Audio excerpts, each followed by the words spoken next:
Assalomu alaykum do'stlarim. Max Beton and korxonamizda mijozimiz navbatdagi uskunalari tayyor bo'ldi. 1-1,5-2 metrlik uskunalarimiz tayyor bo'ldi. Bu yerda mikserimiz ham bor. Bu yerda bir narsani tushuntirib o'tib ketishimiz uchun 2 metrlik vibrapressimizni alohida yig'ib ko'rsatamiz.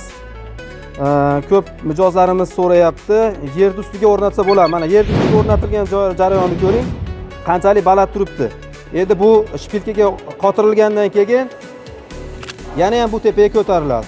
Rasvor solish qiyin, ishlash, buni atrofida yurish, jarayon qiyin bo'ladi. Shuning uchun buni maxsus chuqur kavlab, chuqurni yoniga o'rnatish uchun biz buni mijozlarimiz ko'rsin, holatni ko'rsin, mana shu holat bo'ladi. Shuning uchun biz chuqurga o'rnatamiz. Tak, bu yerda mikserimiz bor, 0,40 lik mikserimiz.